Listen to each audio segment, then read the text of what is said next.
Greetings, everybody. Welcome to another Zoom meeting where we will discuss the Buddhist practices of morality, charity, and meditation. Everyone who is welcome, everyone who is interested is welcome to join. We'll start with the first participant, which is Mechi Willy from Indonesia. Good evening, Ajahn. Today I don't have any questions. Thank you. Okay, Kwan Liman from Malaysia. Just got back from Wat Yan. Yes, I got back yesterday night. Yeah. Thank you very much, Ajahn. I have a very peaceful and happy stay in my side and also inside within the heart. It's very peaceful and happy. Thank you very much. No question, huh? Not yet. Okay. Professor Ken from Switzerland. Good afternoon, Ajahn. I have don't have any questions at the moment. You have a new Sorry? set? Yeah, this afternoon I'm at home. This is my home. Oh, this is your home. Abode. Yeah. Looks like the wall is not straight. It's kind of leaning or something. It's up on the roof. This is the roof sloping. I see. And this is your bedroom. No, this is the main living room. The main living room. It's a long space good for walking meditation. Oh, really? Good. Okay. No questions at the moment, Ajahn. Right. Thank you. I'll go to Anura and Ramya from New Zealand. And then kind of late, 2 o'clock in the morning. Yeah, 2 o'clock. Good afternoon, Tangaram. I have no questions. Happy to listen at the moment. Yeah. Same with Ramya. Yes, Ajahn. Just listening to this. Okay. Philip from Malaysia. Good evening, Ajahn. I don't have any questions right now. Maybe later on. Okay. How about Alfredo from Brazil? Hi, Bante. Hi. How are you? Okay, Bante. My breath is better. I see. My anapanasati is better.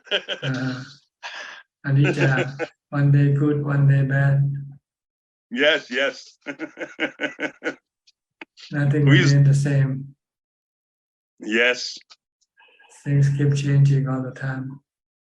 Yes. So you should be happy with whatever changes happen. Huh? Yes. Yes.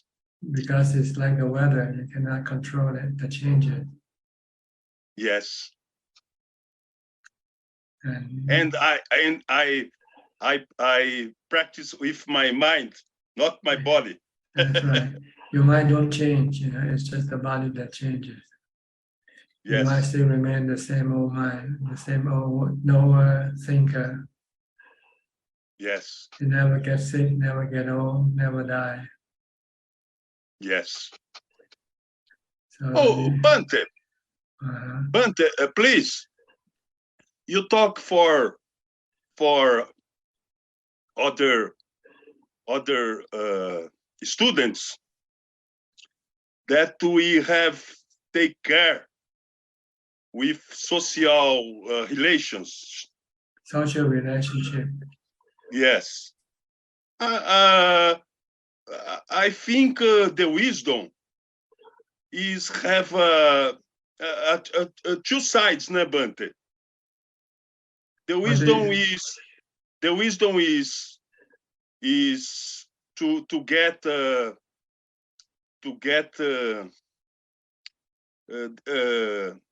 wisdom is completely, né, Bante? You have two types of wisdom: worldly wisdom and spiritual wisdom. Yes. So you have to know both. When you deal with the worldly people, you have to use worldly wisdom to deal with people. Yes. And when you deal with your spiritual you use the spiritual wisdom. Right? So it's different. Yes. I practice alone, né, Bhante? I follow Buddha.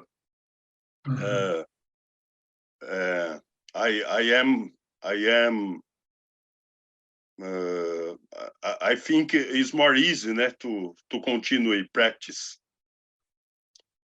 Oh yes. But go ahead. But samadhi, many teachers say about samadhi is not alone, né, Bhante? Samadhi need wisdom, samadhi need sila, samadhi need metta, samadhi need dana, samadhi need a lot of things, né, Bhante? I know samadhi is in upeka, in forjana, in meditation, in completely calm, and the other level of samadhi, if you are a propósito, né? A focus. Is there two levels of samadhi, Bhante, or only samatha? Well, Samadhi is wisdom. Né? Buddha says, you not have samadhi, you not have wisdom. You not have wisdom, you not have samadhi. How interpret samadhi with other side, not only samatha? Well, see, when you have samadhi, your mind is temporarily free from your defilement, your delusion. So you can see things clearly, see the truth of anicca, see the truth of the Four Noble Truths. But when your mind is cloudy with delusion, your mind cannot see the Four Noble Truths or the three characteristics of existence. So you have to clear your mind first, in order for your mind to see the truth that the defilement doesn't want you to see. See, the defilement don't want you to see a supra, for instance. Your defilement doesn't want you to see death, sickness. But if you have samadhi, then it's easy for you to see death, see sickness, see a supra, without having any aversion for them. But if you don't have samadhi, your mind will have aversion for death, for sickness, for asupha, and you will not be able to study the nature of death, the nature of sickness, the truth of sickness, the truth of death, and the truth of asupha. So you need to first to get your mind to be calm and clear from your delusion. Yes, the knowing appearance in samadhi, the knowing. Yeah, the knowing. Appearance. Yes. When your mind becomes peaceful and calm, the defilement cannot act. So you will then can study the nature of the truth of death, the truth of sickness, the truth of asukha, the truth of separation, which are something that people in this world don't want to think about, right? Normally people don't want to think about getting old, getting sick or die. They don't like to think about asupha, the unpleasant parts of the body. I think this is morbid thinking. Yeah. But this is the truth, the truth that will free your mind from your delusion, from the delusion that keeps deceiving you to think that everything is okay, everything is good. You never get sick, you never get old, you never die. Yes. And everybody is beautiful, good looking. Yes. This is the illusion working on the mind, to keep the mind thinking of just the good thing, the pleasant thing, and try to prevent the mind from looking at the other side of life. Yes. So when the mind has to meet the other side of life, the mind cannot handle it, the truth. Yes. The mind becomes depressed, the mind becomes sad. It's easy to notice the asavas, né, Bante?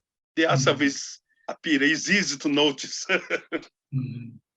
The people notice the asavas. The people notice that the things is not so good, né, Bante? That's right. It's need samadhi and wisdom. Yeah. If you don't have samadhi, you don't want to think of the unpleasant thing of life. You want only to think about the pleasant things of life. So you forget that there are unpleasant things waiting for you around the corner. So when you run into the unpleasant thing, you don't know how to deal with it. But Bante, the people want samadhi, but don't want to practice, né, Bante? Yeah, they don't want to put in the hours. They thought they can just sit down and automatically will have samadhi right away.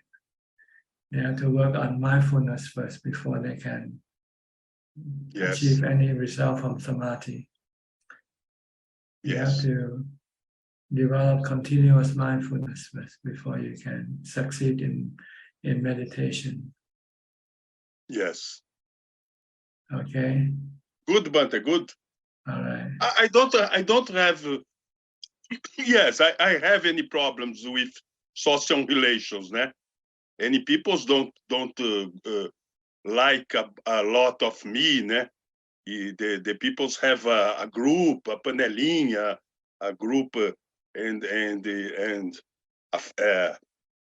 I not came to participate in several groups. I have problems, but the Dhamma. If you don't want anything from them, then you don't have to go participate. It's only when you need them, when you want something from them, then you have to participate with them. If you can live alone, then there's no need for you to go participate with anybody. If you have samadhi, you can live alone. You don't need to have friends, need company or activity, social activity. Yes. Because you're never lonely if you have samadhi. Even when you're alone, you're not lonely. And you don't want to be near people when you have samadhi, because people will disturb your samadhi. Yes. So you will prefer living alone. So if you can live alone, then you don't need to interact with the other people. Yes. Less problem. But if you have to unavoidably meet them or interact with them, then you do it with metta and compassion, friendliness. If you run into people, you say hello, how are you? But try not to stay close to them for a long time. Try to say goodbye, thank you, and goodbye. Yes. Yes, it have things that we participate, né, Bante? Yeah, you have to be nice. You have this group. You have this group. You have to be nice. You have the school. You have your students. Yeah. Is that group we have to participate? Is our karma, né, Bante? Yeah. Our family. Is our karma, né, Bante? You deal with them with metta, with loving kindness and compassion.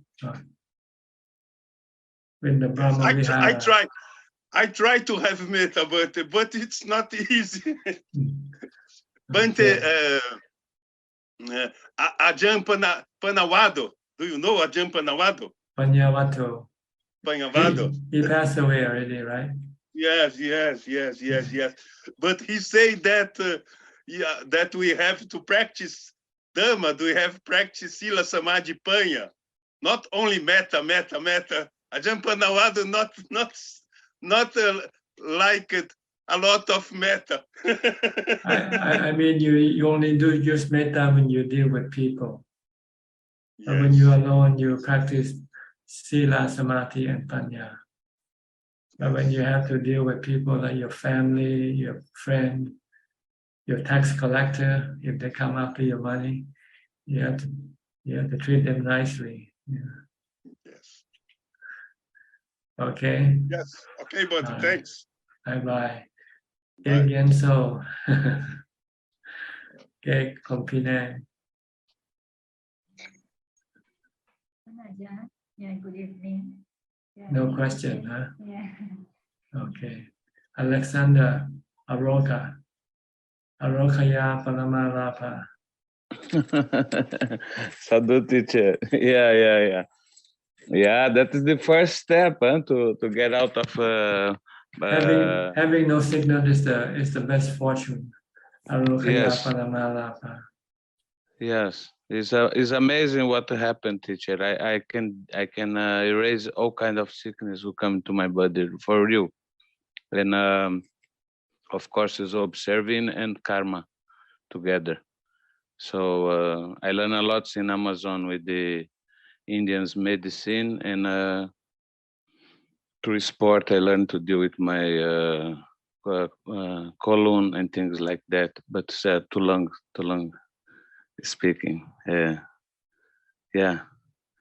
But Ajahn Supa said so. So he said, well, now you have to deal with the other khandas, not only the Arupa khandas, with the Arupa khandas, not only the Rupa khanda. And it's happened through this place, the sound of silence, is something that I find where I can place my mind, and then from there I can observe the rest, and it follow me all day on. Like now I can listen at this, and then I noticed that yeah, when we have a sampajana, it's easier with this. It's constant.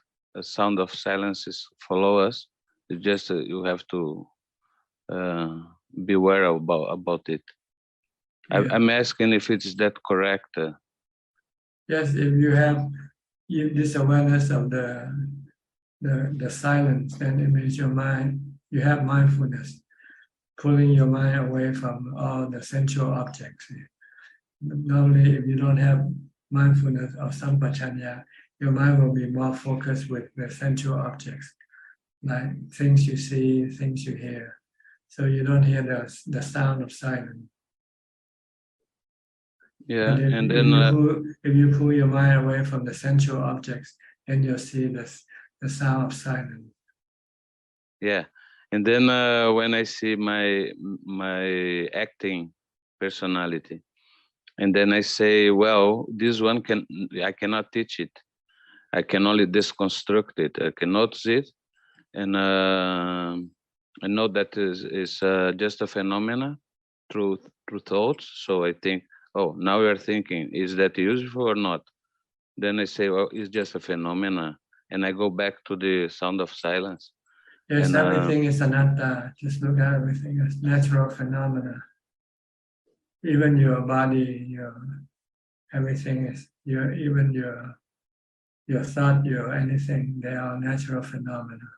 Anything that moves, anything in action, you consider them to be all natural phenomena.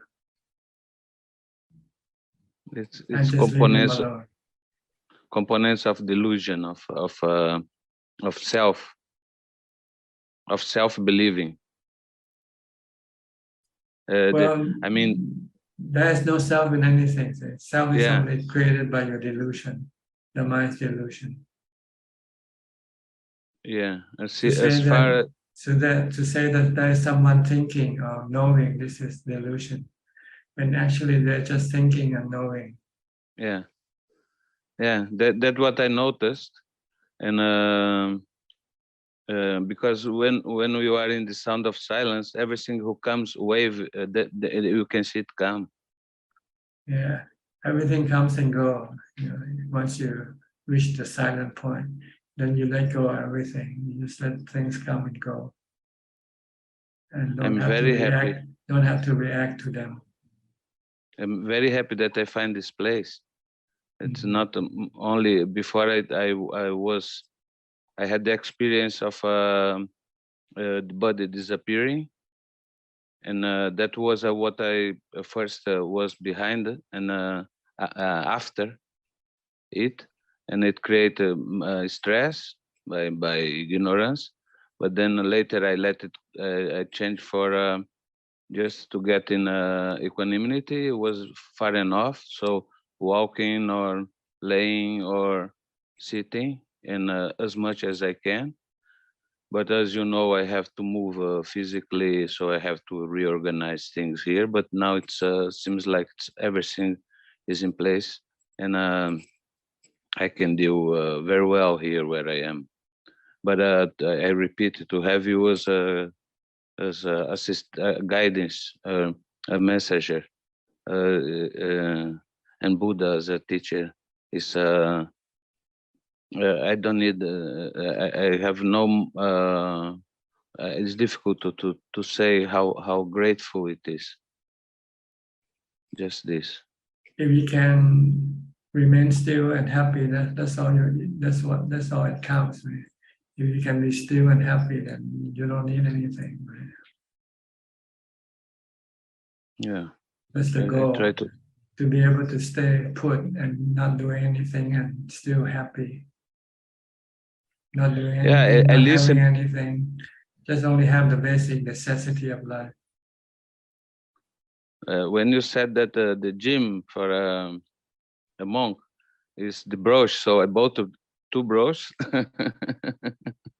and to walk, huh? And that's our gym, because I used to go to gym to push my body to keep it In shape. now now I'm much more calm, because I had this in my head. You must not die before you reach the goals. That's what I had. So then I was pushing. I was attached to the body condition. But you said very clear last sentence. A gym for a monk is walking and I remember brushing, and I'm doing that. Walking and cleaning your house, do anything that is necessary to do. Washing your clothes, cleaning your house, sweeping, mopping. These are all workout. You don't have to go to a fitness center to do this thing. You go to a fitness center, you have to pay. But if you do your work at home, you don't need to pay, and you don't have to pay a servant to do the work for you. No, yeah. So you save a lot of money, and Also, I can make donations also, and I already made contact with normally Ajahn. Normally people, when they have money, they don't want to do their housework. They hire someone to do it for them. Yeah, And then they have to go work out in the gym, and they have to pay for the gym also, pay for the servant also. Yeah, that's true. Absolutely. Paying twice. Yeah. It's absolute. For something that you can do for yourself and not have to pay anything. Yeah, because we confuse to focus on meditation, that okay, then I don't want to do nothing, so you become like a rich child, and because we have, by meditating, we have no more so much, we don't expend money with other kind of things, so we have a lot of money left, and then we have the tendency to say meditation. I had it so meditation first, so I'm gonna hire somebody to do what you just said. Actually is it's a very tricky thing to have money. Therefore, donation is important. Right. Money can be a double-edged knife. It can be useful, and it can also be harmful if you don't know how to use it. Yeah, it's I'm still a little bit attached. I feel it by the sure or the unsure, what to do, what not to do. But that what you said it keep me inside my quarters, and it avoid me of losing my sampajana, my concentration. Yes, you need to be alone to maintain this sampajana. Once you're out and you are in touch with all the sensual objects, your mind will then be immersed with them in them, so you forget the sound of silence altogether. Also the image, and when I close my eyes and I see the formation of image, I always say it's a phenomena. I'm observing how does the mind create the things when I am in the sound of silence. From there I can observe when I start to wanting to sleep, I start to have ghosts create my image, and then I say, oh, and then I come back very fast to the meditation, to the place, to the silence. So I start to identify also to this, because that's what I noticed, that I have to deconstruct by awakening is understanding, is not learning, is understanding by experience, by seeing that, by have contact with what happened. And it's this construction and not a construction of knowledge. It's the other way around, and therefore people by studying, only reading and memorize all the suttas, you have not you didn't get in touch with the knowledge. No, the real knowledge you have to experience it. The real truth, you have to experience it. Okay, good. Let me go to some other people, okay? Thank you, sir. Thank you, sir. All right. Ralph, from Hua Yai, are you in Hua Yai? Ralph, Once again, Tanajan, I don't have any questions today. are you staying in Thailand in Hua Yai? Yes, Nong Pru. Oh, Nong Pru, okay. Yeah. Although I was planning to come and stay at Wat Yan in January for 2 weeks. Made arrangements. How long you've been living in Thailand now? Well, I settled here since August. August. Yeah. And you're from England? Now from Australia. Australia. Yeah. But I was born in Holland. In Holland? Long time ago. I see. Okay.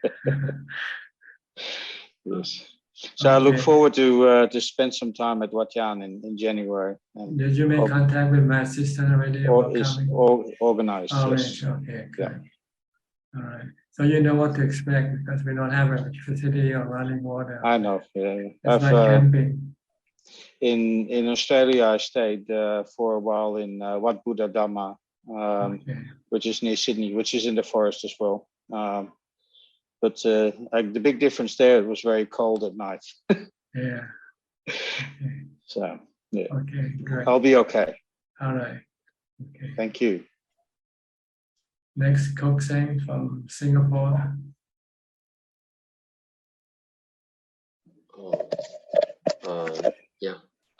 Greeting, Ajahn.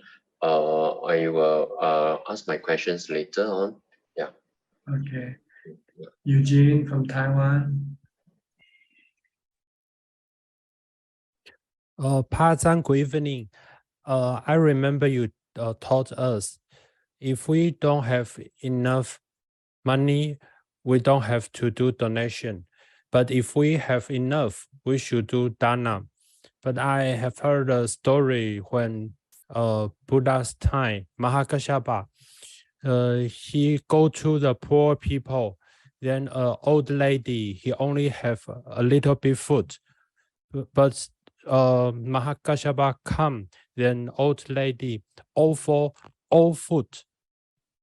She didn't leave any food for herself. Then the old lady passed away at the night.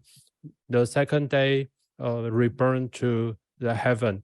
So if this story is true, why should we, for example, I don't have enough money, but I offer and do the dana for other people, then maybe we will get good result. Good result from what? For example, good karma that pass away tonight, then go to the heaven tomorrow, just like a story. You mean you pass away because you give up your food and you starve to death? Yes. Is that If what we it do is? that, Yeah, you can do that, and it means you have your mind is very strong, really dedicated to giving. So you're even willing to give up your life. but This can make you become a sotapanna, because you're not attached to your body. but it's very difficult, I think, because actually, if even we think we don't have a touch about ourselves, but when some moments, actually we still attach ourselves. Well, each individual is different, so you should just worry about yourself. Okay. Because everybody has different ability to understand the Dhamma. Yes, everyone have different ability to understand the Dhamma. So everyone act differently. It's So very we true. cannot use one example of someone and then apply to everybody. It's the most specific cases. Yes. And you can try to see if you can do like that too, if you want. Starve yourself, give up all the food every time. You see a monk coming and you only have one plate of rice, you just give up that plate of rice to the monk.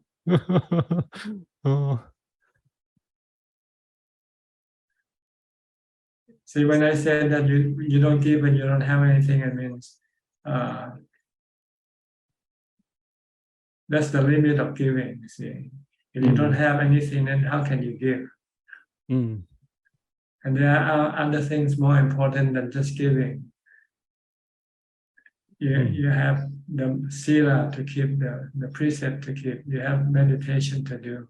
So that's what I mean by if you don't have any money, then you can skip the charity part and then concentrate on your morality and your meditation part. See, the purpose of giving money away is to prevent your defilement from using the money. Because if you have money, your defilement might want you to go buy something expensive, something not necessary to have. Or go on a holiday or something like that. It's so human nature. If you give this money away, then you cannot do what the defilement wants you to do. Going after sensual pleasure. People usually spend money on sensual pleasure, right? Like go to a movie, go to a football game, and go to a restaurant. This is all sensual pleasure. And this is harmful to the mind. So if you can take away this money and give it to charity, then you're protecting your mind from being attacked by your defilement. And you're also developing good quality for your mind when you do charity. Your mind has compassion, have metta, have loving kindness. So it will be easier for you to keep the precept. Yes, continue, keep the precept. And then you can meditate. Once you can keep the precept, then you can then also have time to meditate. We saw the Shila quality. They will very difficult to get the result of meditation. Even easy mindfulness, still very difficult. Okay. I still remember last Sunday, ask Pa Ajahn, when we do Asubha meditations, then sometimes we will have bad feeling with some people who live with us. And your advice is we need to do the metta. Then I Right. try. I have a feeling this week, for example, the summer, very, very hot. Then we feel very hot. We want to go some place, have air condition.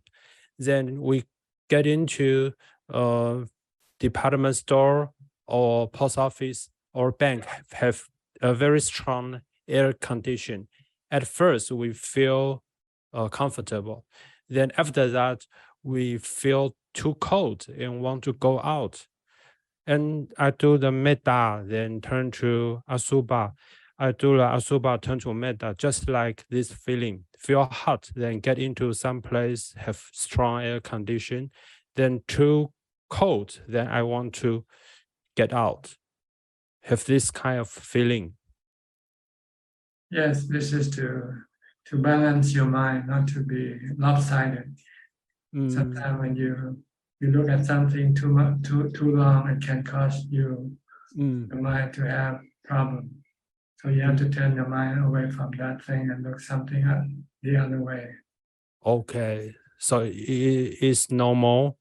It's normal. When you contemplate on a supra, you can either stop or you can use metta instead. It means you have overdose your medication. See, a supra is like medication. It's there to stop your sexual desire. But if there's no sexual desire, then you don't need to use a supra. Or if you use a supra and it turns out to make you feel bad, makes you feel unhappy, then you have to stop. Okay, I see. I will try. Like if you look at everybody as a supra, then you might hate everybody. Then you have to stop and say this is too far. The purpose is not for you to be hating people. The purpose is to stop your sexual desire. Okay, thank you, Pa Ajahn. Okay. Thank you very much. Okay, Sri and Czech. You're just one flight from Bangkok, from Vancouver. They just started a direct flight from Vancouver to Bangkok, non-stop. Do you know which airline is it? Air Canada. Air Canada. Air Canada. Oh, really? Bangkok is it close to you, Ajahn? No, right? Is it? Yeah, it's just a couple hours. If you drive, it's only 2 hours. Oh, drive. Oh, then can we take a bus there or train? Yeah, there are buses, train, and or taxi. Taxi. Limousine limousine. If you have money, you can hire a limousine. Limousine.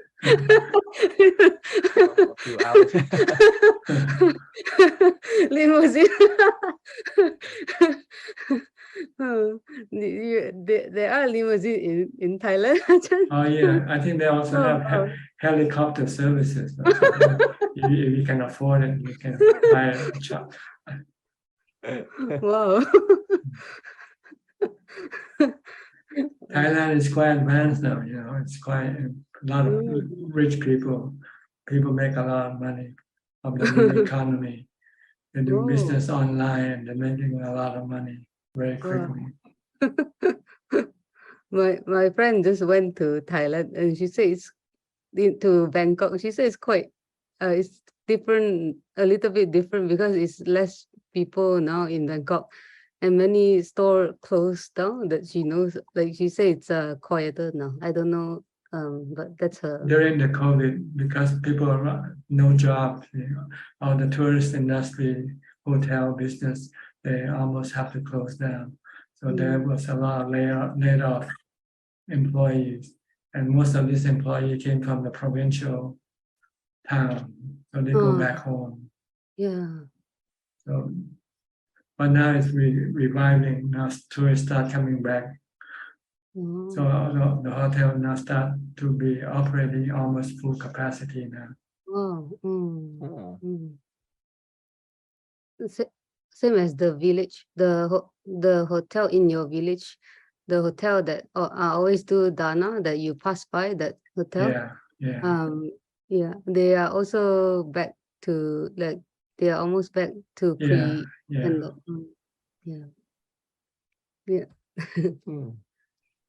Because now everybody was so eager to come out and spend money, because they have been locked up for two to 3 years.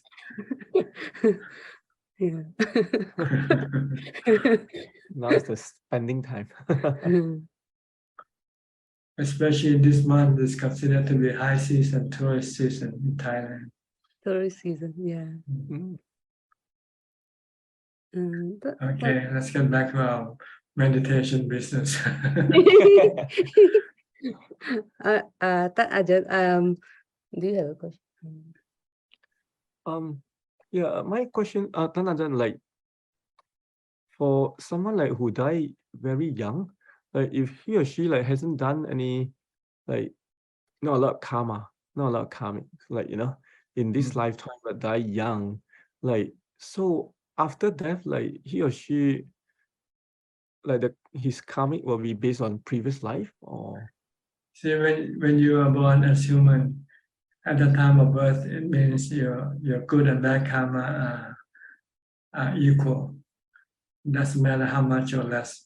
But when your bad and good karma are equal, then your good karma cannot send you to heaven, and your bad karma cannot send you to hell. So you have to come and born as human. So when you're born as a baby, you are neutral, and in terms of karma, in terms of good and bad karma, they're about equal. But then as you grow up, you start to do karma. It depends on the situation that you are under. If you are living in poor conditions, you might be forced to do bad karma more than good karma. But if you're born in a good surrounding, good homes with money, then you're not forced to do bad karma. Then you're more likely to do good karma. So this you start to pick up as you grow up. But then also your old tendency will be the one will push you to do either good or bad karma. If you used to do more bad karma than good, then you'll likely be doing more bad karma than good, and vice versa. If you used to do more good karma than bad, then you will likely do good karma as you grow up. This depends on where you come from before you become a human being. If you come from heaven, then you are likely have more good karma than bad karma, and so you will be likely doing good karma when you grow up. And the other way around, if you come from hell, from being animal, then your bad karma that you have done were more, and it will be the one that will dictate you to do more bad karma. But this can also be controlled by your parents, by your surrounding. Sometimes if you live with good parents, then they'll try to stop you if you're doing bad karma, right? And vice versa. If you live with bad parents, they might push you to do more bad karma. They might teach you how to steal, how to lie, because they think this is the way to survive as a human being. So it depends on many conditions that will cause you to start to accumulate more good or bad karma in this new life. But when you are born, you are neutral. When you freshly come out of the womb, your mind is 50-50, 50 good and 50 bad. But you have tendency of good or bad. That is different. If you come from heaven, you have good tendency to do good. you have tendency to do good. If you come from animal or hell, then you have this tendency to do bad more than, and this will indicate the type of people you are. That's why we have different type of people, some good people and some bad people. Even if they're born from in the same family, the brothers and sisters can be different. A brother can be good, a sister can be bad, or vice versa. Because they don't take this from their parents. The only thing they take from the parents is just the body. Their parents, they might look the same, brothers and sisters or twins, but the character is different. The character comes from their karma, the accumulated karma that they have done in the past.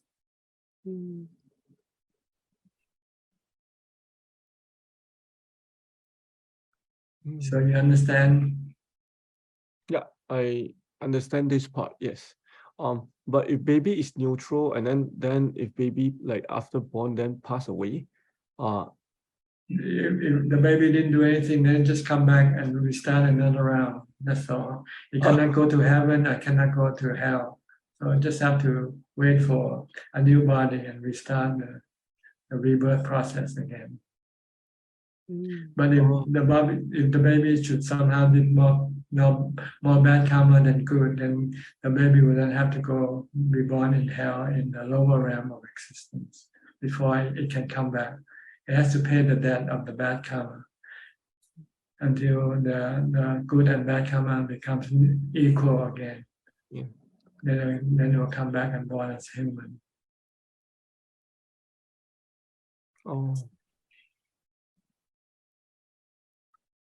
See, the good and bad karma that we accumulate, the consequence, they will burn out after you are born into the realm that your karma send you to. If your bad karma send you to a lower realm of existence, this bad karma will eventually burn out. The consequence of the bad karma will burn out down to the level of the same with the good karma. Then the bad karma, the consequence of this bad karma cannot keep you in the lower realm of existence. So you come back to the human realm. But your habit of doing bad does not disappear. It comes with you. It becomes part of your character. Your habit of doing good or bad does not disappear from your mind. And it will be the one that will keep pushing you to do good or bad when you are born as human.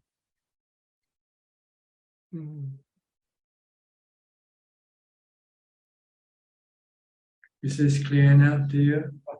Yes. Yeah, clear. Okay. Ajahn, may I ask?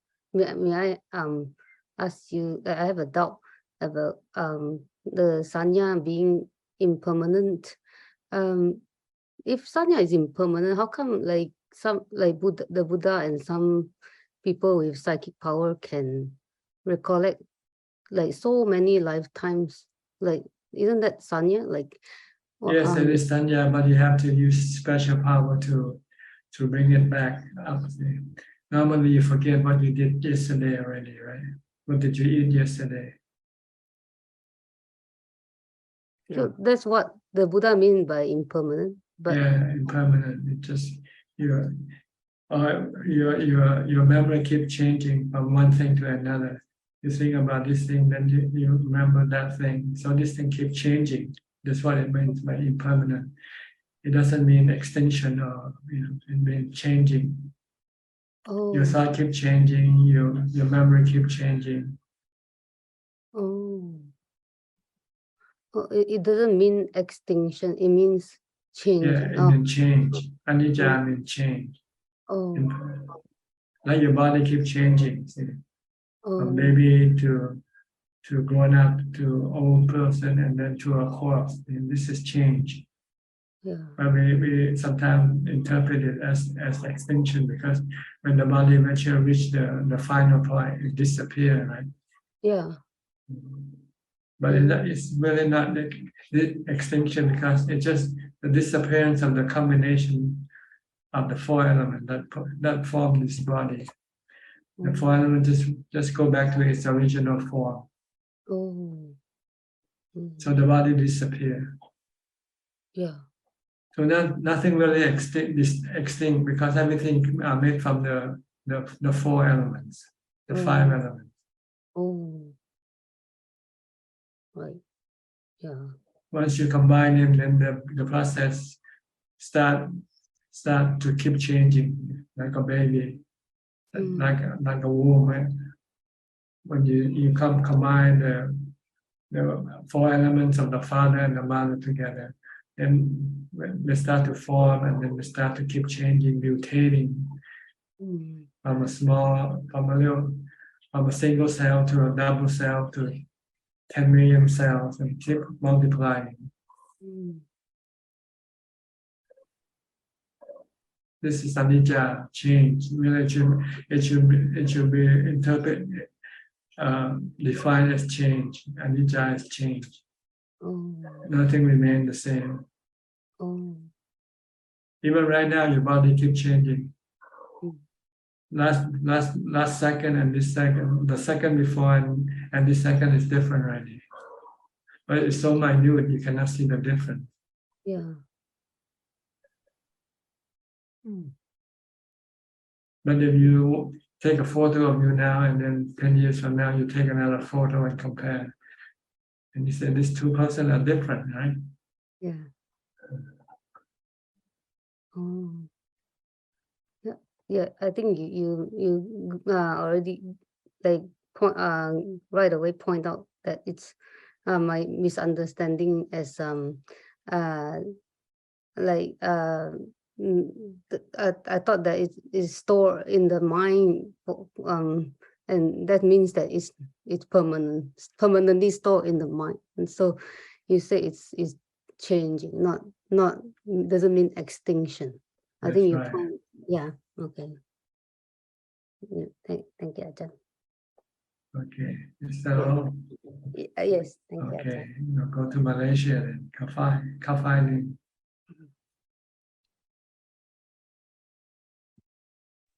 Good day to you, Ajahn. I have no question today. Thank you. Okay, go to Singapore, to Belinda.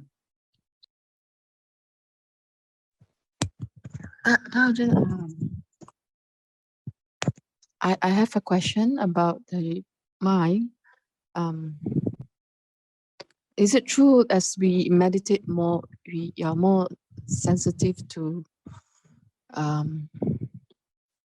aware, being mindful to our defilement? So there's a sense of easily it get more sensitive. Yes, because the more you meditate, the calmer your minds become. Every time the defilement move, you can find the effect on the mind. The mind, when you meditate and you calm the mind, then the mind becomes like still water. And then if you throw a pebble into the water, you can see the ripple. That's what happens if your mind becomes calm, and when your defilement start into action, go into action, then you can see the mind rippling, the effect of the defilement. Then you know this is defilement. You don't have to ask anybody, is this defilement or not? Because when it starts to cause an adverse effect on your mind, you know this is defilement. So you need to have meditation to first make your mind to become still. When your mind becomes still, then when the defilement go into action, you can see the ripple, and you know this is defilement. But if your mind, if Dhamma go into action, there's no ripple on the mind.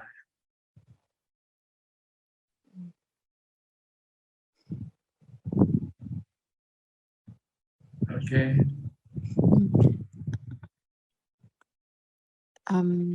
So when the mind gets sensitive like this, then you can get rid of your defilement easily. See? Do we do more exercise, or we should continue watching, You or should we keep- minimize contact with You people? you have to constantly keep your mind still, keep the water still. So when the defilement go into action, then you can see it. Because if the mind is not still, there are so many other ripples, so you don't know which is which. That actually they are all defilements.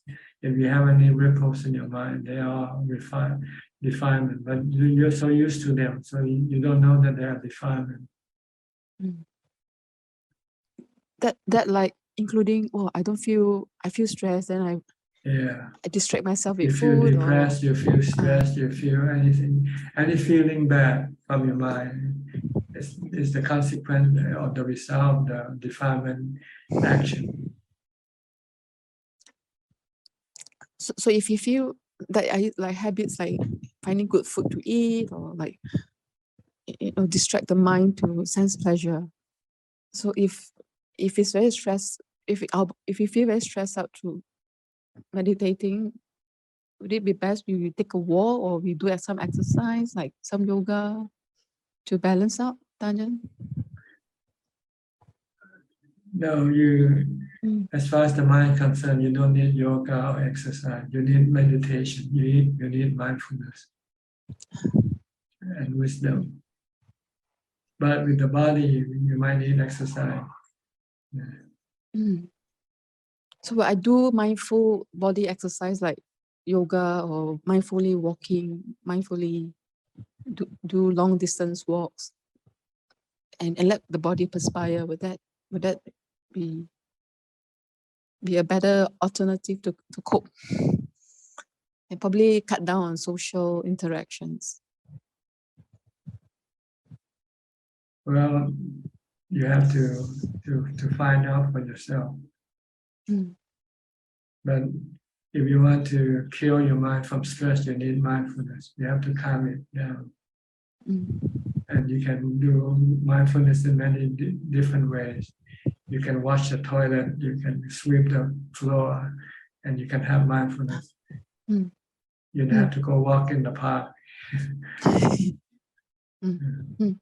Go walking in the park might, instead of getting rid of your stress, increasing more stress, because it's your defilement that wants to go to the park.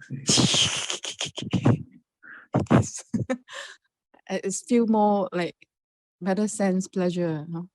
Yeah, sensual pleasure. And when you come back inside the house, then you feel depressed again because you. But if you work inside the house without going out, mopping cleaning up your house, cleaning your clothes, or doing whatever work with mindfulness, then your mind can become calm and peaceful. But it's not the work, not the physical work, it's the mindfulness that you. But sometimes you cannot sit and meditate. So you might have to do some work. You want to move around. So move around the house, do some work. Or walk around the house if there's no work to do. Walking meditation, walking mindfulness. Mindfulness walking, let's put it that way. But the goal is mindfulness, not the physical part. The physical part is just something to accompany your mindfulness.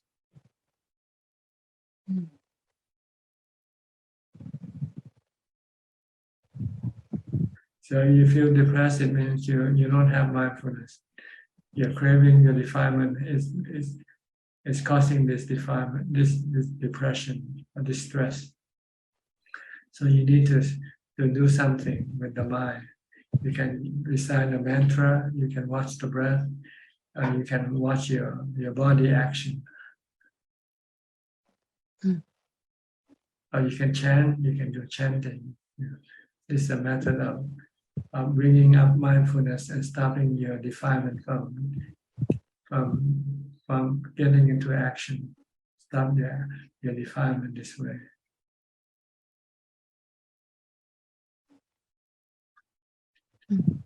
Okay.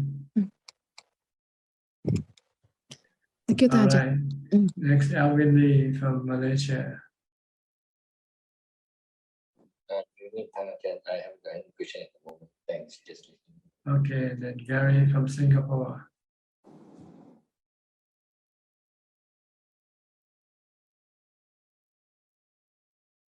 Cannot hear you, Gary. Your microphone is not working.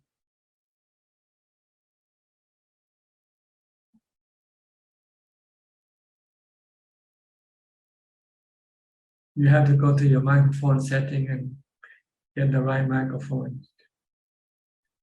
Maybe the microphone you're using is not the right one. Check on the bottom left corner with the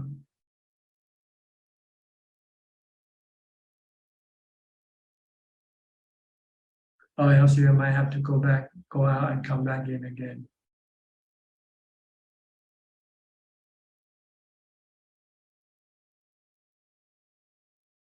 Can you say something?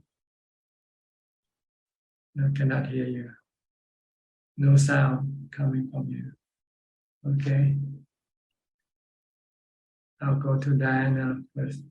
Diana from Wales. You have a Polish name, huh? Yes, my husband's father was Polish in the Free Polish Army during the war. Oh, really? In Scotland, up in the Orkney Islands.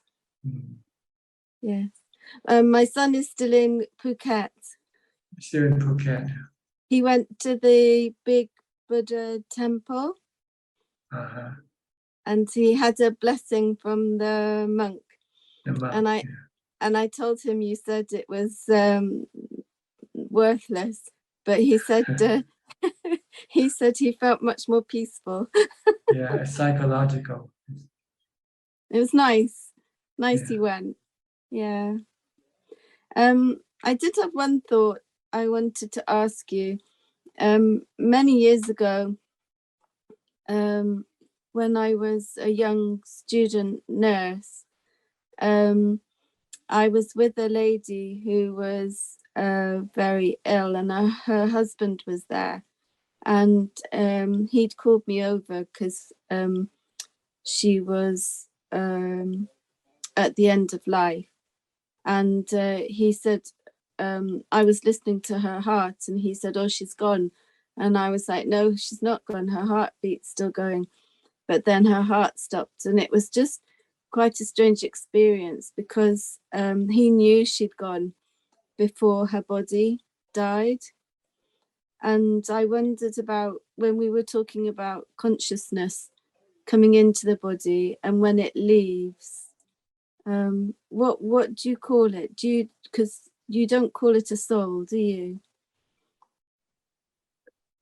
Calling what? You know, when consciousness leaves the body. Yes. You don't call it a soul? A soul. No, the consciousness is the mind. See, the mind is connected to the body with the stream of consciousness from the mind. There are 5 streams of consciousness that connect with the body. Then it goes and connect with the essential organs, like the eyes, ears, nose, tongue, and body, in order to receive sensual objects, so that the mind can enjoy, experience. It's like a cord that you plug into the power.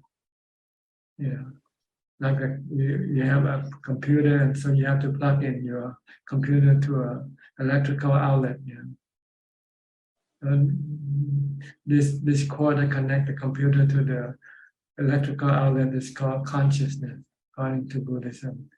It's part of the mind ability to have this ability, to connect to a body with the sensual organs. So when the body dies, then this connection just becomes severed, becomes separated, disconnected.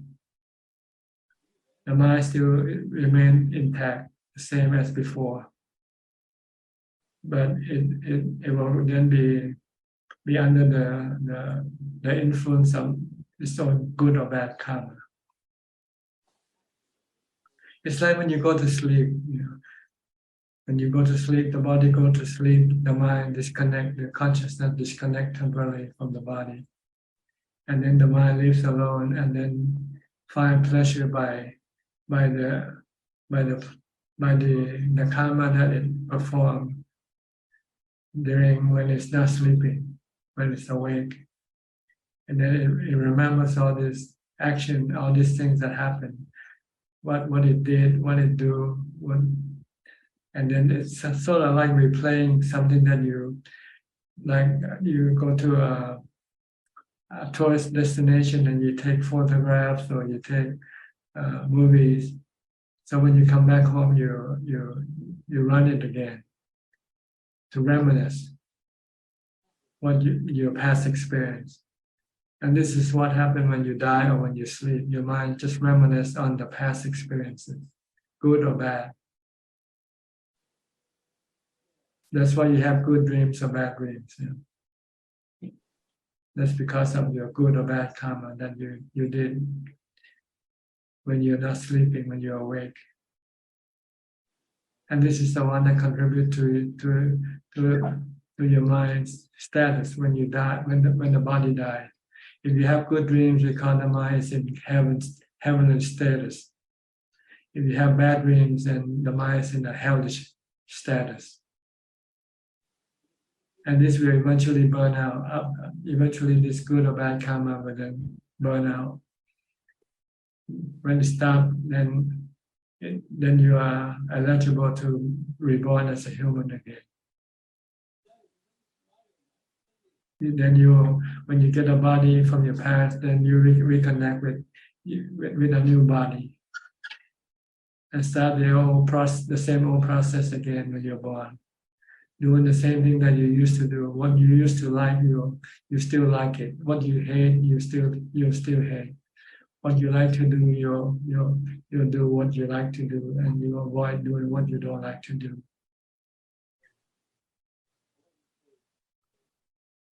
See, the mind doesn't change by the death of the body. It can only change by your action, by your forced action. If you know drinking is bad for you, then you have to force yourself to stop drinking. Then eventually you will never drink again. Once you stop, if you could stop and not drink, then eventually you will not be drinking anymore. But if you keep drinking today, then you'll drink tomorrow, day after tomorrow, because it's part of becoming a habit. But you can change habit, but it's difficult as well. It's painful when you have to change your old habit, especially your bad habit. Your good habit, you don't have to change. You can nurture it, you can foster it, make it better, make it more, do more of the good habit, like meditation, keeping the precepts of mindfulness. Do we know how the karma rebalances after we die?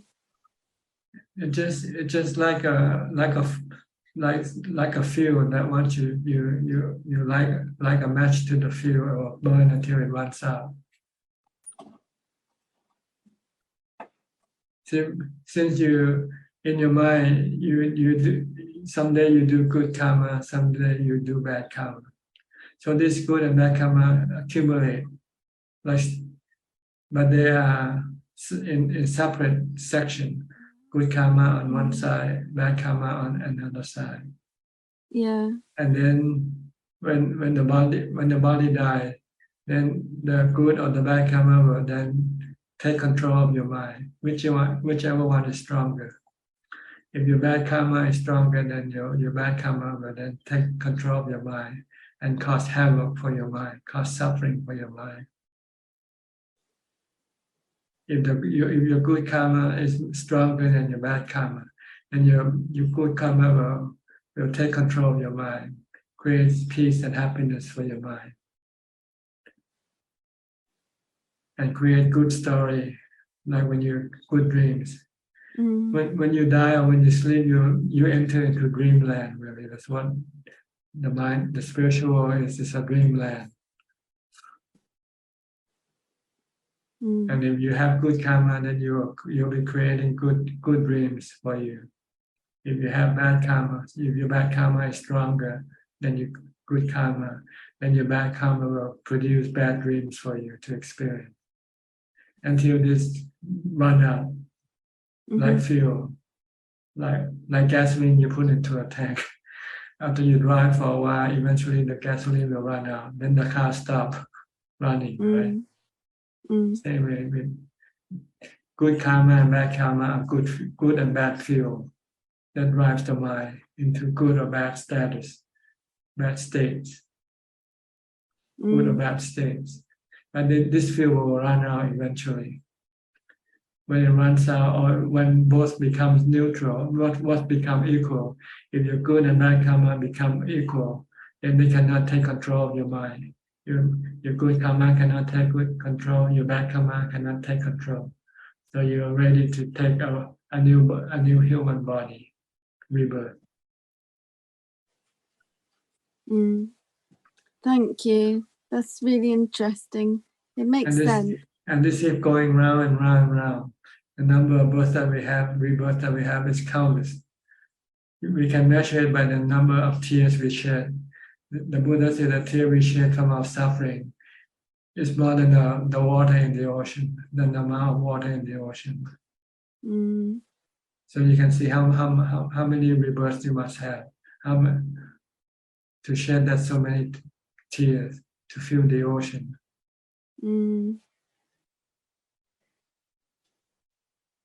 So our suffering is long lasting, and we can only end when we meet the Buddha or his teaching or his noble disciple.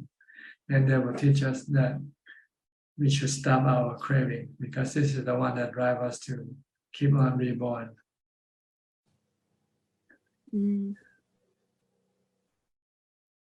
Okay. Yes, thank you. There's lots to think about. Thank you. Okay. I might be wrong, I don't know.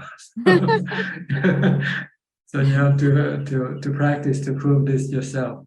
Thinking about it itself is not enough. You know. No, it makes sense. I like the way you talk about the fuse and it will burn out. Yeah. And I think for like people that we care about who have died and who have done bad things, in a way that rebalancing, it has to happen, doesn't it? Yeah. Good or bad, you eventually will. Yeah. You will use it out, expire by usage. Okay. Thank you. Okay. Next, Evie from Indonesia. Evie, you look different today. What happened? I sit in my room, Ajahn. No sit outside. Ajahn, I feel so lazy now, Ajahn. How can it be? I feel that my meditation endurance is decreasing. Before I could do in 3 hours, but now it's only 1 hour. I'm so disappointed with my situation. Like something is making me uncomfortable, so I cannot. You should look at laziness as being something harmful to your mind, because it will obstruct your development of the Dhamma. When you're lazy, you cannot develop any Dhamma. Yeah. How to conquer the laziness, Ajahn? I know I am lazy now. I know. By being industrious. By being industrious. By being not lazy. Yeah. But it's very hard. Keep yourself busy, doing something. Keep doing something. Walking, sitting, meditation, reading Dhamma books or something. I lazy to meditate, Ajahn. If I want to meditate, I always find another activity to do, like avoid the meditation, like something like this, Ajahn. Well, it means you don't have enough mindfulness yet. So do walking meditation. Do develop more mindfulness. Try to keep reciting mantra all day long. So I feel this is defilement. The defilement is find the other activity to avoid the meditation. This is not good. I know this is not good, but I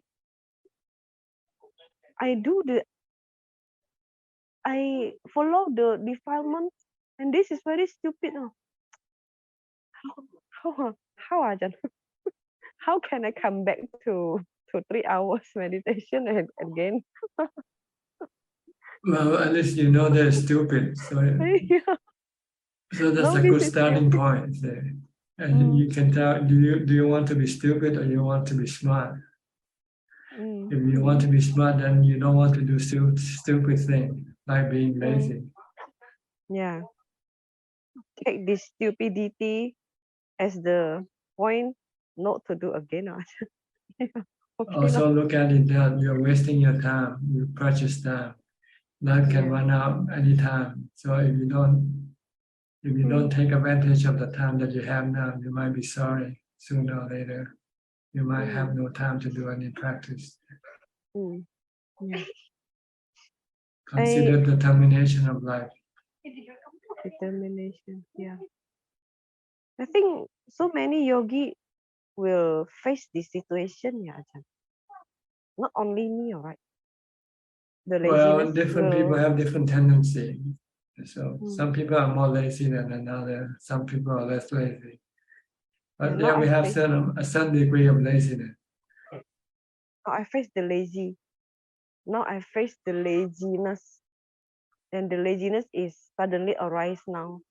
And Then you have to see that the harm of being lazy. Laziness is bad for you, harmful to you. You should look at it this way. Laziness is like your enemy that you want to kill, you want to get rid of. You don't want to support your laziness. yeah, I must So as soon as you feel lazy, stand up and start walking meditation. Or do something. Get into action. Yeah. Cannot defeat by laziness. Okay. Start chanting it episode 50 times, 50 rounds. 50. 15 or 50, Ajahn? 50, 100, as many as possible. The more you chant, the less lazy you become. Yeah. Okay. Tomorrow I Okay. start. Okay, Ajahn. Thank you. All right. Ricardo, you just came in, huh? From Uruguay. Yes. Yes, Ajahn. Nice to see you. Nice to talk to you. Thank you for your teachings. Where have you been? You've been away for a few weeks. A retreat. A retreat. Yes, with a teacher from California named Andrea Castillo that came here to our country, and we had a retreat with her on the Paramitas. Paramis. It was very good. Is he among a layman? She's a layman. Oh, she's a layman. She's a lay lady. Yeah. A lay person. Right. She practiced with Bhikkhu Analayo. Yes. From Germany. Ajahn Chah disciple. Right. And it was a good practice, I think so. What paramita did you practice? Metta, Dana, Sila? Yeah, the 10 paramitas. Yes. Yeah, was very good. I thinking about you. I went to see the bridge, the round bridge. The round bridge. Actually, go to see it actually. See the real Yeah. thing. Yeah, It's, I've never been there. it's close to So your home. yeah, about 100 kilometers from here. 800 kilometers. 100. 100 kilometers. So I So, took some pictures. I will send it to you. okay. And I will be there in Pattaya in January 7th, I think, or 8th. Okay. Next month, So 1 month yeah, from I now. will. Yeah, I will write to your Assistant. assistants. And So I you will can, then the mom will tell you what to do, what to expect. Okay, thank you. You Thank coming you. alone or coming with your wife? Yeah, my wife is going to be on the temple also. Yeah. I see. Okay. Yes, she likes to be there too. Although she doesn't understand too much. I have one question that is I haven't find. I'm doing a work for the I'm studying on the University of Rovira that is in Catalonia, Spain. The course is called Early Buddhism, and it takes just the teachings from the Buddha, and it's a very good course, and I feel very glad that Spain is getting the Buddha's teachings on the university. And there I will try to write an essay about where the karma is stored. Is there a place where the karma is stored? And I've been searching text from the Buddha about what he says, and I'm asking you, is Store there in your a place? mind, in your mind. Everything you Okay. did is stored, and the consequence of your good or bad karma also appears in your mind. Okay. When you feel bad, then you're facing the consequence of your bad karma. When you feel good, you're reaping the consequence of your good karma. Okay. Okay. Simple. Store in your mind. It cannot be stored anywhere else. Okay. Okay. Never thought about that, and I was looking, whoa, and I never thought that it's logical. Yeah. Okay. Okay. Thank you. Okay. Thank you. Thank you. It's like looking for the glasses you put on your head, and keep looking, where's my glasses?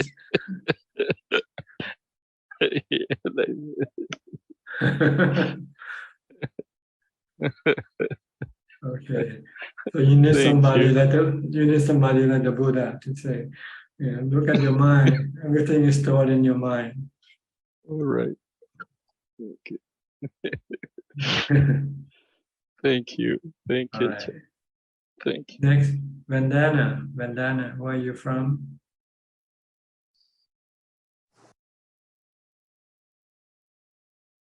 You have to unmute. Okay. Yeah. Yes, can hear you now. Yes. Good morning, Ajahn. This is my first time. I live in California. California, where? South or north? I live in Santa Clara. It's a Santa Bay Clara. Area. Yeah. Okay. Yeah. Okay. Yes. So I'm so fortunate we got to know about you.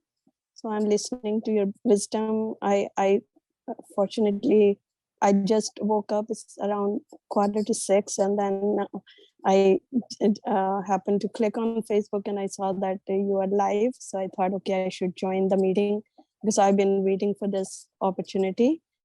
And I just wanted to know how often this Zoom meeting happens, so I Every can week, every Tuesday. every Tuesday Yeah, morning. Tuesday morning for you. It's Tuesday now, right? Morning. Yeah, it's Tuesday morning. Yes, Okay. yes. So I will prepare my question for the next time. I just love hearing everybody and you giving your wisdom, spreading your wisdom. So thank you so much, Ajahn. I'll save my questions for later. You have any places to go to study in California?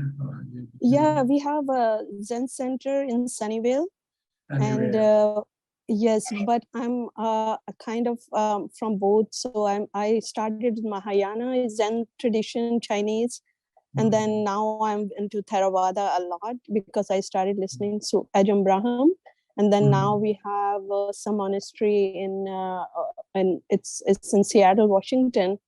They are new teachers, but from Ajahn Chah's disciples, and Abhijato monastery also here. So I wanted to visit that. I'm a new, I would say I'm new to the path, because 2 years ago I came into contact with Buddha's teachings, and I fell in love with Buddha's teachings. And since then I've been meditating and also listening to all the teachers I can get. Like every day is a new, maybe mostly Theravadas. So I find it very connecting to my heart, because maybe I'm from India, so I can connect more with Theravada and Thai teachers. But I'm so blessed to learn every single day, and meditation is my daily routine, early morning and in the night before I sleep. And I have been having some experiences. If you give me permission, I can share. Sure, and, go ahead. Go ahead. Yeah, so it's some kind of sound in my ears which stays 24 hours whenever, and mostly it started happening since last year, that my eyes would close by itself, and then I had this it's like I go into that state where there is nothing, and my mind becomes blank, because I'm a college professor, and my mind becoming more clear now. It's like everything just is so clear that I don't even have to prepare my lectures anymore. And it's interesting that I'm being mindful in every minute, and I don't remember many things from past. So that's affecting very it's blessings, but also I feel that I can now feel every sensation of my body. For example, my mind, my facial area is always have some vibration. It's like something is moving there, like a wave mostly in my forehead, and then my eyes. And whenever I close my eyes, like some in the ocean waves, fast waves in the ocean, it's like moving. It's like circular motions.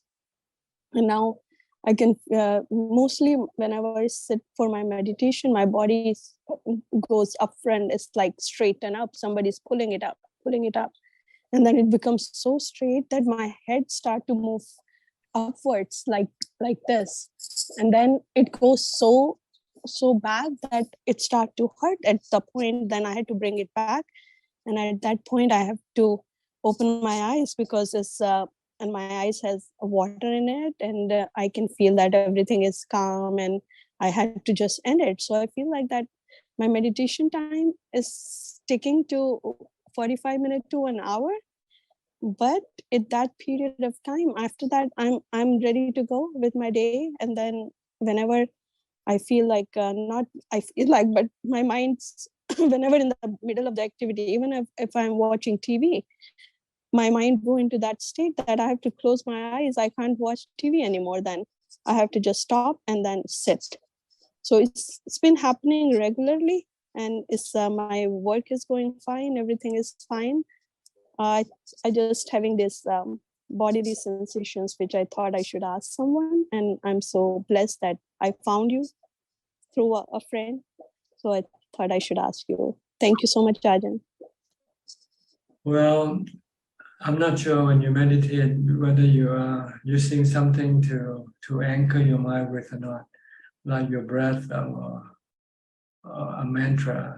You need something when you meditate, because if you don't, then your mind can roam about freely and creating all these experiences for you to experience, which is not the right type of meditation. The right type of meditation is you have to be mindful constantly with an object, something like your breath, to prevent your mind from creating all this phenomena, and to bring your mind to calm and emptiness. So if this is happening, I think your meditation is going on the wrong way, wrong path. Try to meditate with your mind focused on your breath. Close your eyes and keep watching your breath at the tip of your nose. The Buddha called this anapanasati, the watching of your in and out breath. You have to have something to anchor your mind, to prevent your mind from going into free roaming,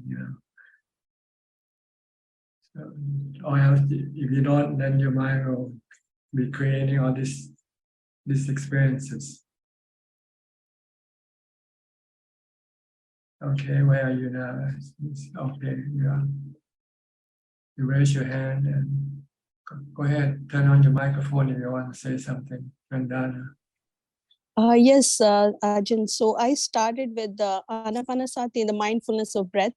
And that's what I do now also, but slowly it feels like there is no breath. So my mind, of course, start to go towards those bodily sensations. Whatever is moving, like my forehead, something is there. It's like this. I think you should stick with your breath and just keep watching at the tip of your nose.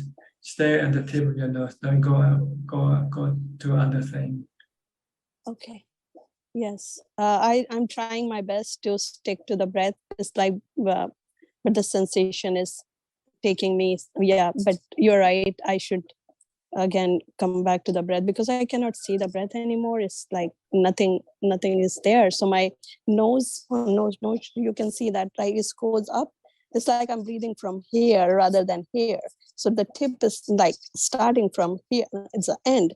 And I can completely feel those bones, and then it's coming from there. So it's like, I think it's just my mind's delusion. Mind is showing me something which is not even there. So I will try to focus on my breathing. Thank you so much, Ajahn. Okay. Fine. Who else is next? Rusli from Indonesia. Evening, Ajahn. I don't have any question. Thank you, Ajahn. Okay. How about you, Disaya from Thailand? You have any question? Good evening, Ajahn. I am here for listening. I have no question today. Okay. Sulan from Singapore. Sulan. Yeah. Hello, Ajahn. Yeah. You speak a little bit louder. Oh, okay. Hello, Ajahn. Yeah. Okay. Better. Yeah. Nice to see you again. I see that your background lighting has some changes today. Oh yeah, I forgot. I used a different light. Oh, okay. No Normally wonder. I turn it on the ceiling light. Today I turn on the lamp behind my back. I forgot all about it. Oh, yeah. I thought today that you look like you got a glow on your face. Yeah, especially with the lamplight shining on you. Okay, you have any question? Yeah, like just now, I think there was a lot of there was a lot of conversation about karma. Then I was just wondering, how about if someone is feeling sad, then would that be considered reaping the fruits of past karma, or would that be considered the person is creating new karma for the future? Sometimes they are just the present karma. If you're experiencing something now, it might be caused by your past karma, or it might be caused by your present karma. When when you start to have cravings and you feel bad, then this is your present karma. Mm. If you stop your craving, then your bad feeling will disappear. Mm. I see. Okay. Mm. Mm. Okay. So you can create good karma by meditation, by mindfulness. This is considered good karma. Mm. Try to be mindful, stop your mind from thinking. Mm. Then your mind cannot create any karma. When you stop thinking, then karma stop temporarily. Mm. Yeah. I think I observed that too.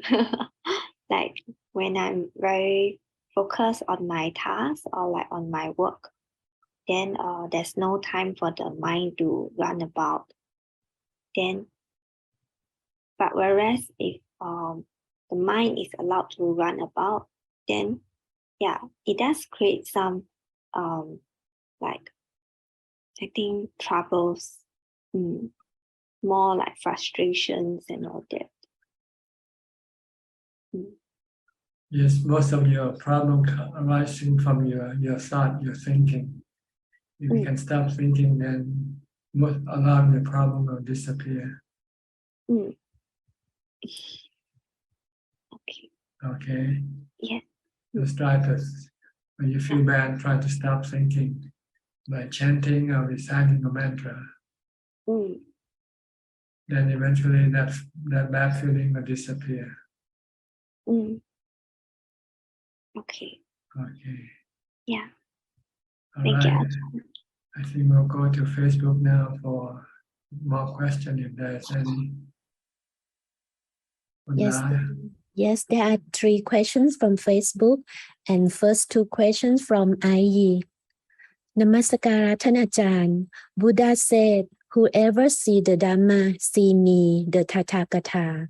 Whoever see the Tathagata, see the Dhamma. What is the meaning of this statement, and is it only for enlightened people? Thank you. Yes, seeing the Dhamma, this has to be the level of Sotapanna. Sotapanna, see the truth, see the Four Noble Truths. That's what he saw from his practice in real time, not in theory, in real thing. See the minds being afflicted with dukkha, and seeing the cause of dukkha is caused by the craving of the mind, and see the cessation of dukkha by the practice of wisdom, by seeing the three characteristics of existence. So this is something that one has to see in real time, so that one then understand the working of dukkha and the cessation of dukkha. Once one understands this, then one can get rid of any type of dukkha that may arise. So this is what the Buddha saw in his enlightenment, and he's passing it on to us. So if we see this truth that he saw, then we know that the Buddha is the one who saw this truth. So it's like seeing him. So if you see the Buddha, if you see the Four Noble Truths, then you know that there is the Buddha. Because it's the Buddha who saw this thing and then he passed it on to us. Okay. And the second question is, if we have something to give, which one should we choose to give, to our parents or to enlightened monks? Thank you. It depends who needs them most. If your parent needs them most, then give it to your parents. If an enlightened person needs the most, then you give it to an enlightened person. And the last question from Lion Fong. Dearท่านอาจารย์, I have observed that there are some monks who have ordained for several years and later on disrobe and struggle to find work and adjust back to society. In such situation, it is better for them not to have ordained in the first place, or is the time that they have been ordained accumulate karma for them to have a more successful monkhood in future life? Thank you. Well, it's up to the person whether he wants to ordain or not. If he ordains, he ordains. If he wants to disrobe, he disrobe. What can you say? You know, I don't think I can answer your question. I don't think it's necessary for you to know either. So you decide for yourself what you want to do. You want to ordain or you don't want to ordain. If you ordain, you have to follow the Buddha's teaching strictly. Then you will not have to disrobe. But if you don't follow the Buddha's teaching strictly, then you probably will disrobe because you will not succeed in your ordained life. In order to continue on your ordained life, you have to be continuously following the Buddha's teaching and not doing any other thing. Okay, is that all? That's all. Thank you. Okay, we have some more time left. Anybody would like to ask any more questions? You are welcome. Okay, Disaya from Thailand. ท่านอาจารย์ can you hear me? Yes, go ahead. Okay. When I meditate, I feel like I don't have body. It's just only mind. It's like I'm in the emptiness. My question is, how can I live without four elements? How can I live without body? And I can't imagine how human or me can live without body. When you sleep, you live without body. Yes. You live in dream. You go into dreamland. When there's no body, you go into dreamland. You have good dreams or you have bad dreams. Depend on your good or bad karma. If you have good dream, it's the result of your good karma. If you have bad dreams, it's the result of your bad karma. Okay. Tanajan, in my dream, I think I can walk, I can eat, and I can smell, I can Everything, yeah, it's real. It's like real. It's like as if you're doing it with your body. Okay, that's all, Tanajan. Okay. Thank you so much. We have Gary. Yes, Gary. He just come back. From Singapore, huh? Right. Okay. Gary, you want to say anything? Tanajan, can you hear me now? Yes. And there's no questions for me. Thank you. Just listening in. Thank you. Okay. How about you, Check? Do you have any more questions?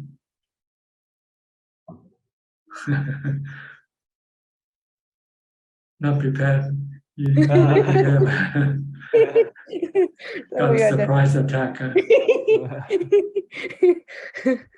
Ajahn, I don't have a question, but I have it's on my mind that I was thinking.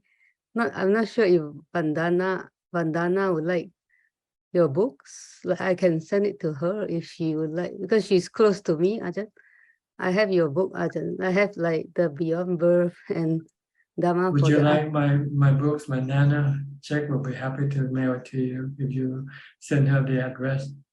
You can send it through the chat in this room and use the chat function. And maybe you can send her your address, your mailing address, so she can send some of my books to you. But you can also read my books online on my website.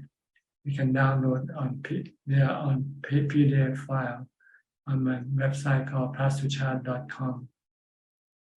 But anyway, if you like the books, the hard copy, she will be happy to mail it to you. Okay, so you contact each other for the information, for the mailing information. Okay, Alvin, be raising your hand. Regarding this breathing meditation, right? Can you speak louder, a little bit louder? Okay, sorry, Tanja. Ajahn, regarding breathing, anapanasati, watching the breath at the tip of the nose. Sometimes when the breath disappeared and I still want to anchor to something, can I switch to mantra? Well, I think so. If you like to, if you feel that you cannot use your breath anymore, but actually it can be counterproductive because the mantra can make the mind more active. When the breath becomes subtle, it means the mind is much more less active, less active. But anyway, you can try, or sometimes you can feel the breath somewhere else, maybe in your chest or something like that. If you can feel it in your chest, then you can shift the point of focus to your chest. But normally you should be able to stay fixed at the same point with or without breath. Just stay at the same point. Just keep watching that point. If there's no breath, just keep watching the emptiness, or watch if you're thinking or not. Watch your thought. Don't let your mind think. Just keep it merely knowing, not thinking. You shouldn't move. Better. You shouldn't move. Just stay fixed at that one point, because it's nearly going to becoming still. So if you start moving, then you'll start the mind to action again.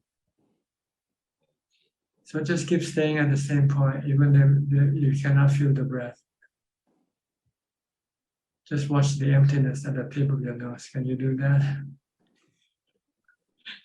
Thing is, yeah, it's tough. See if you're thinking or not. If you're thinking, just try to stop your thought. Right. Okay. Thanks. Okay. Okay. Thanks. Okay. Anura. Ajahn, Okay, yeah. Go ahead. yeah, Ajahn, hearing a sound while meditating still have defilements, isn't it? It means your mind is still active. See? So maybe your mindfulness is not strong enough yet to prevent it from being active. So you can ignore it and then try to focus more on your mindfulness. Focus on your mantra. If you use a mantra, if you use your breath, keep focusing on your breath and ignore everything else that appears during your meditation. That's the hardest thing. Just keep focused on your meditation object. And anything appears, just leave it alone. Don't pay attention to it. Ignore them. Yeah. Okay. Thank you, Ajahn. All right. Sulan again. Sulan.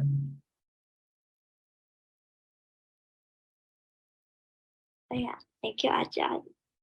I was also kind of reflecting. Like over the weekend, I was helping out for a Dhamma camp for the young students. Then I was kind of feeling a little stressed for some of the programs that I was kind of helping out. Then when on the spot we have to improvise, I don't know why I just felt very stressed, especially when I hear having to improvise on the spot. Yeah, then I will kind of get stressed out, even though actually what we were doing are like wholesome things to actually help to educate or share the Dhamma with the young ones. But I still felt stressed when I had to improvise or when we have to change things on the spot. Yeah. So You're stressed because you want to give things in a good orderly manner. So when you have to improvise, you feel stressful. So you should try to avoid trying to control things. Just be natural. Oh, okay. Do what you can, say what you can. Don't try to force yourself to do something. Just try to be natural, then you will not be stressful. It's trying not to be natural that's causing you the stress. Try to be something, maybe a good speaker or something. You mean being a good speaker? Or whatever you wanted to be during that moment. Oh, actually, I kind of like whenever I feel stressed, then I would want to hide, go into hiding, or like take a back seat. Yeah. So that also that also doesn't isn't that good, right? Yeah, your stress is caused by your desire to be or not to be. Oh, to If be you- or not to be. Whatever you wanted to do at that time. Sometimes you want yourself to appear to other people as good, and you might feel stressful if you're not. So you should just forget about this desire to be, just be natural. And whether people like it or not, don't worry about their reaction. Oh, okay. Then how to be natural? Just say what you can say, and don't say anything. You cannot say anything. Then like if I have the inclination to just stay quiet. Just tell them I have nothing to say. Oh, okay. That's true. Like I kind of find yeah, I kind of was like trying to say something and like trying to say something to kind of link it back to the Dhamma when we were kind of like executing the programs and activities. Trying to be something when you are not, this is causing the stress. So Yeah. try to be yourself. Be yourself. Yeah. If you don't know anything to say, just say, I don't have anything to say right now. And you can switch the conversation by asking questions instead. Do you have any question? Oh, that's so smart. I could have just asked, do you have any questions? Oh, yeah. Because sometimes I felt like I tried to like link it back to the Dhamma concept, to get them to be interested in the Dhamma. Then I kind of feel very stressed also, and it felt like it became like a one-way like download, like one-way sharing of what I understand or what I've learned. Then I couldn't really like engage in a two-way interaction. Yeah, so I should have asked them questions. Yeah. Oh, just tell them you have nothing to say right now. Cannot think of anything to say. Oh, okay. Yeah. But then there is also another dilemma when I want to say something, then I kind of like wait until everyone finish talking. But by then the topic has already moved on. Okay, let's move on. You just move on with it. Yeah. Yeah, so it became like a dilemma, like Flow, you have to flow with the event. Yeah. Just flow with the event. Don't try to swim against the current. oh yes. Just go with the current, what's happening, just go with it. Just ride along with it. Okay. Yeah, true. Then I just go with the current. Yeah, go with the current. Oh. So blowing in the wind, don't blow against the wind. Oh yes, blowing the wind. Does it mean that if I have something to say, then I should quickly say it? If you can say it, say it. If you cannot say it, just don't say anything. Yes. That's a very wise advice. Okay. Okay. Okay, we have 2 more people waiting and we're almost running out of time. Coach saying, okay, you have to be brief because I have a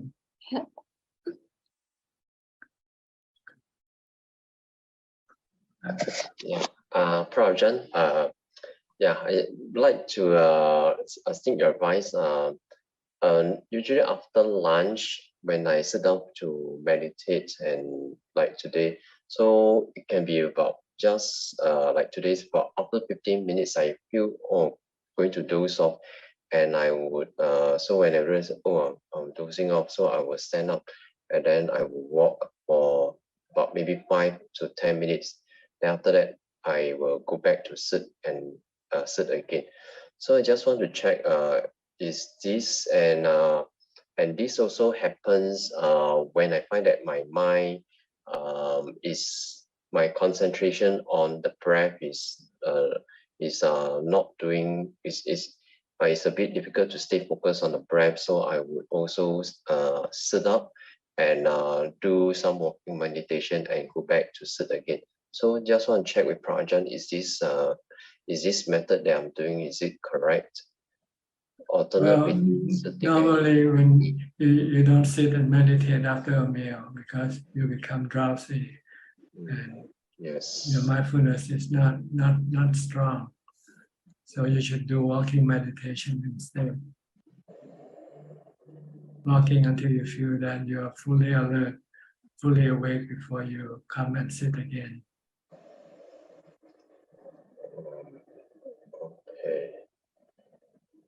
Okay. So, okay. So after lunch, I should start walking first. After a meal, any meal, you usually you cannot succeed in sitting meditation when after a meal. You end up sleeping. Yes, correct. Yeah. Okay. Okay. Then in the morning, I usually I do not have this problem of wanting to doze off during sitting meditation using Anapanasati, but there are times after sit for about maybe 45 minutes or an hour, I find that it's difficult for me to keep my mindfulness on the breath. So I will stand up and then I will do a walking meditation for about 5 to 10 minutes, and after that I go back and sit down to continue my Anapanasati. So is this method correct? Well, you have to look at the result of your practice. If you get good result, then it's correct. If you don't get good result, then maybe it's not correct. You have to try. This thing is called trial and error. Okay. Good results, meaning I'm able to stay focused and less thinking. Calm, becoming more calm, feeling better. Instead of being restless or agitated. Okay. Okay, last question from Evie. Evie, you have one more question from you.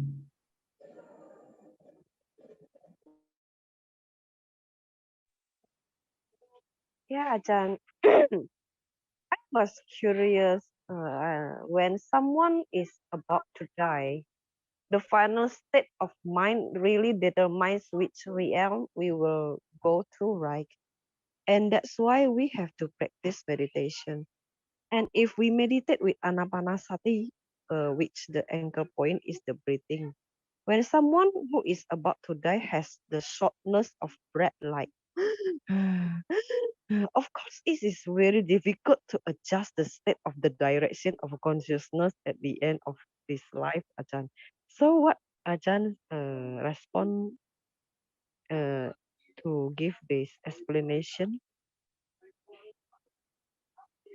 Well, you have to practice until your mind is not attached to your body. So then when what happens in the body will not affect the mind. The mind will just remain calm and not hurt by what's happening to the body. So you have to do this before you die, because if not, when you die, you will become affected. Your mind will become fearful, become agitated, not calm. So this is why you need to practice, prepare for the eventuality.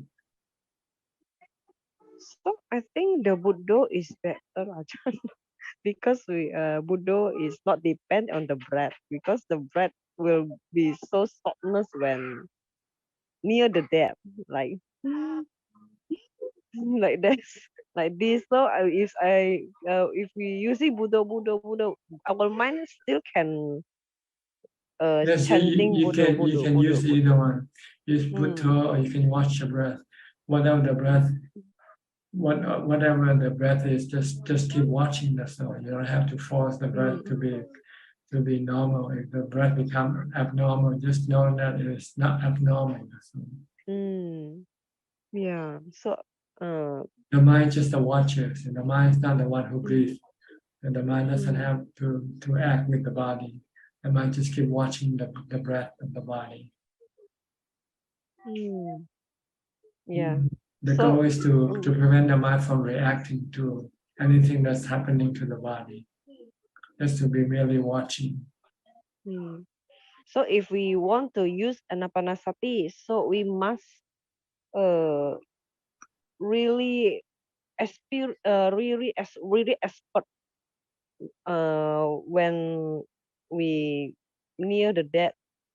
We have to be expert first before our death day. Is that true, Ajahn? Yeah, you have to go to some place where you might feel that your life is being threatened, and see how your mind reacts. Because if we still like this, still cannot find the right way with anapanasati, it will be dangerous if we face the softness breath moment. Well, this is just something that you have to find out for yourself, I guess. Okay. Yeah. All right. Okay, Okay, thank that's you. about it. Yeah. That's about all the time we have for tonight. Thank you for your participation. I hope this meeting will benefit you somewhat and help you advance in your practice. In the meantime, please stay safe, stay mindful, and keep on practicing. And if all goes well, I'll see you at the same time next week. Thank you and goodbye. สาธุค่ะ Goodbye. Thank you. Thank you. Thank you, Thank you, Ajahn. Ajahn. Satu, satu, satu. Thank you. Good night, goodbye. Good night, good night. บ๊ายบาย Bye. Can I mean can thank you Kun La. Good night. Okay, good night. บ๊ายบาย good night Bye. บ๊ายบาย